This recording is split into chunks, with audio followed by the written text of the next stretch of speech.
Assalamualaikum warahmatullahi wabarakatuh. Jumpa lagi dengan Brian Givan di video pembelajaran. Yang jadi pertanyaan adalah, kenapa UMR di masing-masing kota itu berbeda-beda?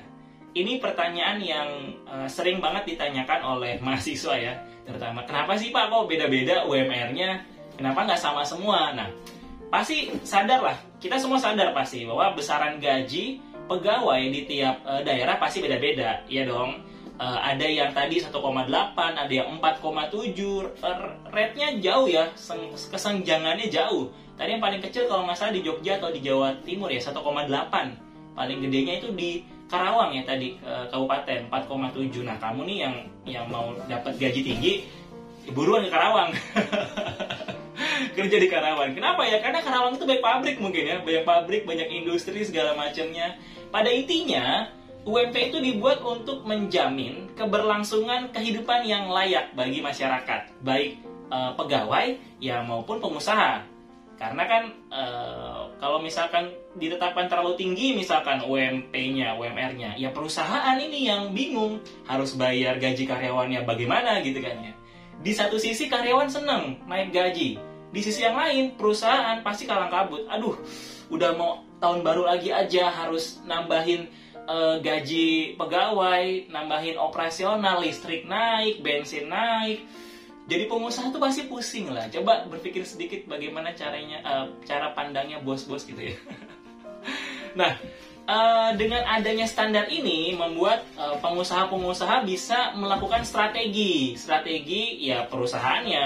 Entah dia mau buka pabrik di kota yang UMR-nya kecil atau UMR-nya besar, itu kan bisa menjadi strateginya ya. Nah, di tahun 2020 contohnya ya, tahun 2020 kemarin nih, UMP Jakarta tuh sekitar 4,2 juta. Sedangkan di Yogyakarta 1,7 tadi ya, jauh banget. Jika kita lihat dari sisi nominal, memang selisihnya jauh sangat besar. Namun, kalau kita lihat dari segi kebutuhan hidup yang layak, oke, kebutuhan hidup yang layak, bisa dikatakan cukup berimbang menurut pemerintah. Coba kita contohnya gini, hidup di Jakarta dengan penghasilan 1,7 juta, kita samakan ya, kayak di Jogja misalkan. Kamu di Jakarta nih, tapi penghasilannya 1,7 juta per bulan. Kira-kira sanggup nggak bertahan di kota Jakarta? Rasanya sih, ya ada yang bisa bertahan, namun rasanya juga agak sulit ya. Kenapa begitu? Karena kalau di Jogja bisa lebih hemat budgetnya, biayanya bisa lebih murah, apa-apanya di sana. Karena ada standar UMR tadi. Standar UMR tadi juga bisa membuat harga-harga semakin rendah, semakin murah gitu.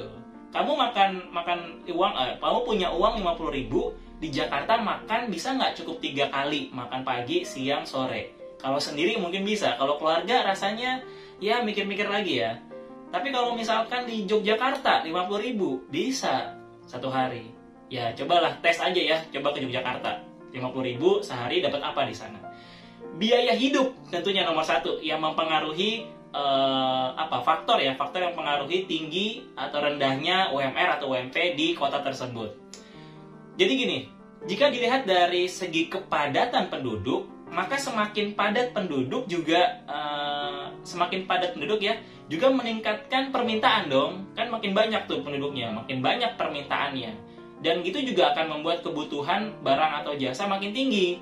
Iya dong, karena semakin banyak penduduknya. Nah, maka lahirlah nih kompetisi dalam ekonomi, karena tingkat konsumsi masyarakat juga bertambah. Nah, disitulah perbedaan halnya jika dibandingkan dengan daerah berpenduduk yang tidak terlalu padat. Tadi kan kalau padat penduduknya, pasti permintaan banyak, akhirnya harga jadi meroket gitu kan.